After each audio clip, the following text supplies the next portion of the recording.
Hello friends, 10 മണിയെക്കുറിച്ച് നിങ്ങൾക്ക് എന്തൊക്കെ അറിയാം? 10 മണി ചെടിയെക്കുറിച്ച് എനിക്ക് കുറച്ചധികം കാര്യങ്ങൾ അറിയാം കേട്ടോ. ഞാനത് നിങ്ങളുമായിട്ട് ഷെയർ ചെയ്യാം. ഓക്കെ, ഇതിന് പിന്നിലെ രഹസ്യം എന്താണെന്ന് വെച്ചാൽ, രാവിലെ 10 മണിയോടെ വെയിൽ ഉദിക്കുമ്പോൾ മാത്രം പൂക്കൾ വിരിയുകയും വൈകുന്നേരം വെയിൽ താഴുന്നതോടെ വാടുകയും ചെയ്യുന്നത് കൊണ്ടാണ് ഇവയെ 10 മണി അല്ലെങ്കിൽ ടേബിൾ റോസ് എന്ന് വിളിക്കുന്നത്. ഇതിൻ്റെ യഥാർത്ഥ പേര് മോസ് റോസ് എന്നാണ്. പിന്നെ ഇവ പൊതുവെ വെയിൽ ഇഷ്ടപ്പെടുന്നവരാണ് കേട്ടോ. ചുരുങ്ങിയത് 5-6 മണിക്കൂറെങ്കിലും ഇവർക്ക് നേരിട്ട് വെയിൽ ലഭിച്ചാൽ നിറയെ പൂക്കളുണ്ടാവും. പക്ഷെ വെള്ളം അധികമാകാൻ പാടില്ല.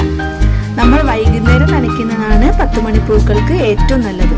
എന്നാൽ ചെടിയുടെ ചുവട്ടിൽ വെള്ളം കെട്ടി നിൽക്കാനും പാടില്ല. മണ്ണ് തൊട്ട് നോക്കുമ്പോൾ ഉണങ്ങിയിട്ടുണ്ടെങ്കിൽ മാത്രം വെള്ളം ഒഴിച്ചാൽ മതി.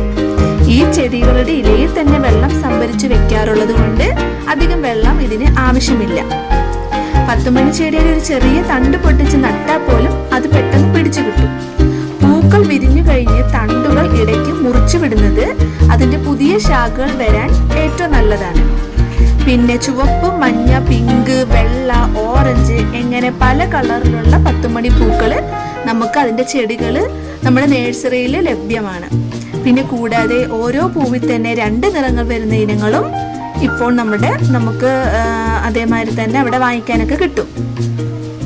ഇതൊരു ഔഷധം കൂടിയാണ്, അത് നിങ്ങൾക്കറിയോ?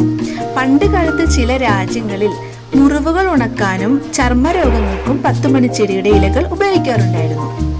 പക്ഷെ അതിനെക്കുറിച്ച് എനിക്ക് കൂടുതലൊന്നും അറിയില്ല. പിന്നെ ഞാൻ ഇത് ചെടിച്ചട്ടിയിൽ ഉണ്ടാക്കണമെന്ന് പറഞ്ഞാൽ അതിന് വേറൊരു കാരണമുണ്ട്.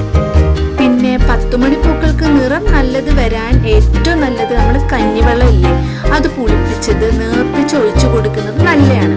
പിന്നെ ചാണകപ്പൊടിയും എല്ലുപൊടിയും ഒപ്പം ഇതും കൂടി ഇടയ്ക്ക് ചെയ്യുന്നത് ചെടിക്ക് കൂടുതൽ ഊർജം നൽകാനൊക്കെ നല്ലതാണ്. പിന്നെ ഒരു കാര്യം കൂടി ഞാൻ നിങ്ങൾക്ക് വേണ്ടി പറഞ്ഞുതരാം.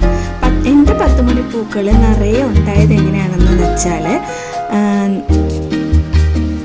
എൻ്റെ 10 മണി ചെടികളിൽ നിറയെ മുട്ടുകളും അതേപോലെ തന്നെ വലിയ വലിയ പൂക്കളും വരാൻ സഹായിച്ച ചില സിമ്പിൾ കാര്യങ്ങളാണ് ഇന്ന് ഞാൻ പറയുന്നത്. ആദ്യം ഇതിൻ്റെ നടീൽ മിശ്രിതത്തെ കുറിച്ച് പറയാം. ചാണകപ്പൊടി, എല്ലുപൊടി, ചകിരിച്ചോറ്, മണ്ണ് എന്നിവ തുല്യ അളവിൽ മിക്സ് ചെയ്താണ് ഞാൻ ഈ ചെടികളിൽ നട്ടത്. ഈ മിശ്രിതം ചെടിക്ക് നല്ല കരുത്തും പൂവിടാൻ ആവശ്യമായ പോഷകങ്ങളും നൽകുന്നുണ്ട്. പിന്നെ നനയ്ക്കുന്ന കാര്യത്തിൽ ഞാൻ ഒരു പ്രത്യേക രീതിയാണ് ഇതിനു വേണ്ടിയിട്ട് പിന്തുടരുന്നത്. സാധാരണ നമ്മൾ 2 നേരം നനയ്ക്കാറുണ്ട്. എന്നാൽ ഞാൻ വൈകുന്നേരം മാത്രമേ വെള്ളം ഒഴിക്കാറുള്ളൂ. രാവിലെ വെള്ളം ഒഴിക്കുന്നത് ഒഴിവാക്കിയാലും ചെടിക്ക് ദോഷമൊന്നുമില്ല. വൈകുന്നേരത്തെ നനയാണ് ചെടിക്ക് കൂടുതൽ ഗുണങ്ങൾ ചെയ്യുന്നത്. പിന്നെ നമ്മൾ എപ്പോഴും വെള്ളം ഒഴിച്ചു കൊടുക്കണമെന്നില്ല.